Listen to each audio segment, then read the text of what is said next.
नमस्कार. प्रतिसाद द्यायला शिकलो पाहिजे आपण. या काहीच सांगताच येत नाही. या पुस्तक प्रकाशनाचे जास्त झाल्याचे अध्यक्ष सन्माननीय ॲडव्होकेट पारमिता गोस्वामी मॅडम, भाष्यकार या कविता संग्रहावर जे भाष्य करणार आहेत तसे आदरणीय डॉक्टर मोहोळकर सर, ज्यांचा राजपत्रित अधिकारी म्हणून असा वारंवार उल्लेख होतो असे माझे मित्र पुनीत मातकर सर, त्यानंतर चंद्रपूरचे भूषण आमचे मित्र श्रीपाद प्रभाकर जोशी,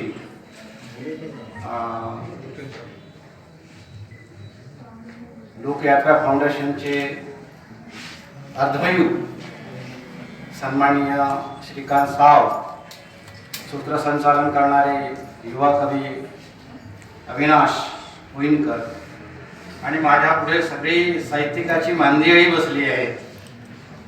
प्रातिनिधिक नाव घेतलं तरी बराच वेळ लागणार आहे, तरी काही नाव मला घेणं गरजेचं आहे. आदरणीय Nagu Khute sir, Kishore Kavathe sir, Geeta Raipure madam, Kishore Mughal sir इथे आहेत.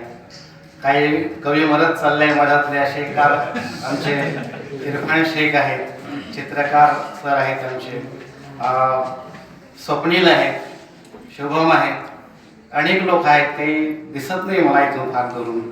कवीची दृष्टी पण अजून झाली की काय असं वाटते कधी कधी. पण सर्व लोक इथे माझ्या प्रेमाखातर आले. ते सर्व लोक फाउंडेशनचे, लोकयात्रा फाउंडेशनचे सगळे कार्यकर्ते आणि आपण सर्व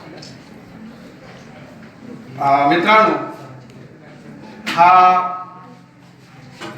कवी म्हणून माझा तिसरा कविता संग्रह आहे. पहिला कविता संग्रह प्रस्तराचे स्वप्नभोग 2010ला विजय प्रकाशन नागपूरने प्रकाशित केला होता आणि त्याला महाराष्ट्राचे ज्येष्ठ समीक्षक राजा जाधवांची प्रस्तावना होती. दुसरा कविता संग्रह जो आहे तो विरामचिन्हांचा मृत्यू, तो 2014ला आकांक्षा प्रकाशनाने प्रकाशित केलेला होता. म्हणजे या कालामध्ये जर बघितलं तर 5-6 वर्षाचं अंतर आहे. आणि 2021ला लोकवाङ्मय माझं काही सांगताच येत नाही ह्या नावाचं कविता संग्रह आज याचं आपण विमोचन केलेलं आहे, तो प्रकाशित केलेला आहे. खरं म्हणजे कवीने कविता लिहिल्यानंतर काही बोलूच नाही त्याच्यावरती. आमचे ज्येष्ठ मार्गदर्शक आहेत डॉक्टर श्रीपाद भालचंद्र जोशी, ते म्हणाले की प्रमोद, एकदा कवीने किंवा कलाकारांनी कलाकृती निर्माण केल्यावरती ती लोकांची होत असते, त्याच्यावर आपण कुठलंही भाष्य करायचं नाही, त्याच्यावरचा आपला अधिकार संपतो. कारण ते खऱ्या अर्थानं लोकार्पण केल्यानंतर लोकांचं होत असतं. त्याला लोकांना ठरवू द्या, त्याचं मूल्य आपण करू द्या. कलावंताने त्याच्यावर कुठलेही भाष्य करायची गरज नाही. म्हणून कविता संग्रहावरती काही भाष्य करणे कवीने हे मला तरी योग्य वाटत नाही. त्यासाठी भाष्यकार आहे. खरं म्हणजे परंपरेमध्ये कवीलाच भाष्यकार म्हटलेलं आहे. कारण प्रत्येक कविता ही कवीची भाष्य असते काळावर केलेली. त्या दृष्टीने काही सांगता येत नाही हे आपल्या समोर आज प्रकाशित झालेलं आहे. आपण ते वाचावं आणि आपल्या स्वाभाविक प्रतिक्रिया त्यावर द्याव्यात अशी आपल्याला विनंती राहील. काही सांगताच येत नाही माझे टायटल जे आहेत शीर्षक कविता संग्रहाचे, त्यावर लोक फार बोलतात मला माझ्याशी की म्हणतात हे सर कसे त्याचे शीर्षक आहेत. प्रस्तराचे स्वप्नभोग वेगळंच काहीतरी, विरामचिन्हांचा मृत्यू वेगळंच काही. एका शिक्षक संघटनेच्या अधिवेशनामध्ये विरामचिन्हांचा मृत्यूचं प्रकाशन माझ्या मित्रांचा आग्रहाखातर आम्ही ठेवलं, म्हणजे औपचारिक. आणि ते प्रकाशन झालं आणि सूत्रसंचालन करणारा होता. त्यांनी सांगितलं की प्रमोद कुमार अणेराव हे फार चांगले साहित्यिक आहेत आणि त्यांच्या एका पुस्तकाचं प्रकाशन होत आहे विरामचिन्हांचा मृत्यू, जे व्याकरणावर आहे. आणि मी तिथेच माझं व्याकरण थंड झालं, तिथे मृत्यू झाला. म्हणजे त्या असे ते संग्रहाचे नाव आणि आता काही सांगताच येत नाही. मित्रांनो, मला स्वतःला असं वाटतं की हा ज्या काळातून आपण चाललेले आहे तो काळ जो आहे त्या काळावर खरंच भाष्य करणं खूप कठीण आहे. काही सांगताच येत नाही. एखादं घटित आज घडलंय त्याचं भाष्य करतं म्हटलं तर त्या घटिताचे सगळे परिमाण आणि त्याचा सगळा अन्वय अर्थ बदलतो. जोपर्यंत आपण त्याच्यावर भाष्य करायला जातो तोपर्यंत त्याचे सगळं बदललेलं असतं. सत्य जसं बदलत असतं ना क्षणाक्षणाला, तसे घटित बदलत असतात, घटिताचे अर्थ बदलत असतात. या दृष्टीने कुठल्याही गोष्टीवर काही सांगता येत नाही हे मला वाटतं. दुसरी गोष्ट, आपल्याला काही सांगता येत नाही, बोलता येत नाही, अभिव्यक्तीची गुदमर होते, अभिव्यक्तीवर जाचक बंधनं येत आहेत. याही दृष्टीने काही सांगता येत नाही आपल्याला. मला एक शेर आठवतो की आपल्याला कमीत कमी आपलं समजून घेणारे सुद्धा मिळत नाही. किसी को कभी किसी को मुकम्मल जहां नहीं मिलता. कवि म्हणतोय की कभी किसी को मुकम्मल जहां नहीं मिलता, कभी जमीन तो कभी आसमान नहीं मिलता, जिसे भी देखो वो अपने आप में गुम है, जुबा मिली है मगर हम जुबा नहीं मिलता. तर हे हमजुबा मिळण्याचं पण जे आहे भाग्य ते पण आपण गमावत चाललोय. हा काळ आहे की आपल्याला आपला समान धर्म, आपले विचार समजून घेणारे, आपले शब्द, आपल्या भावना समजून घेणारे हे लोक मिळत नाही. याही अर्थाने काही सांगता येत नाही.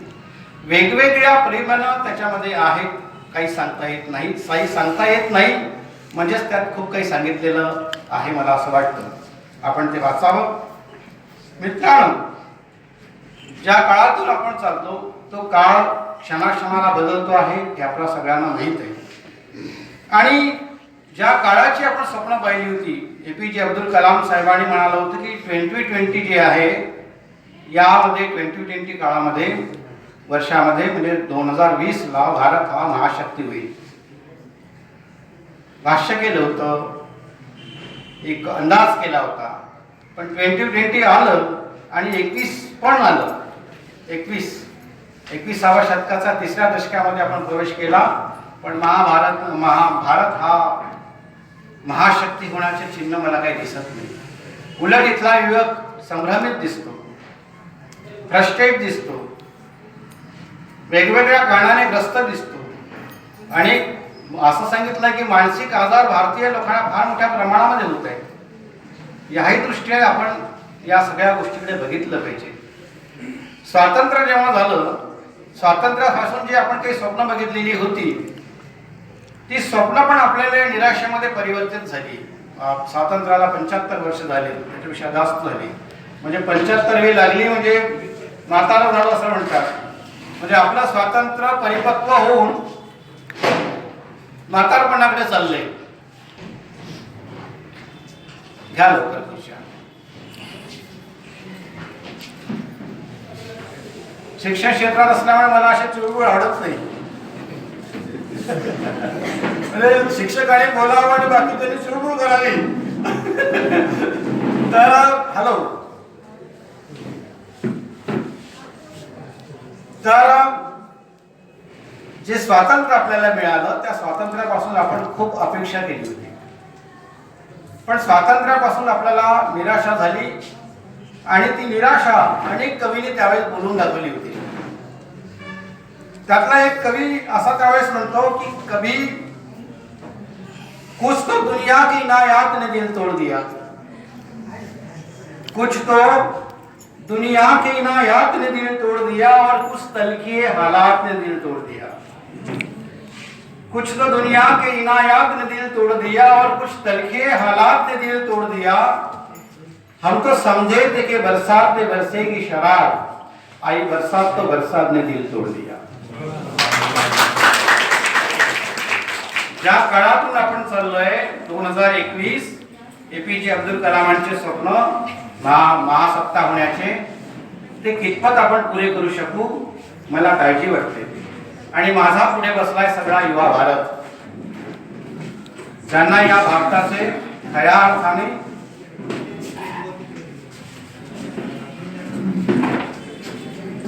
इकडे पुढे पण चेअर आहेत, या बसा पुढे पण.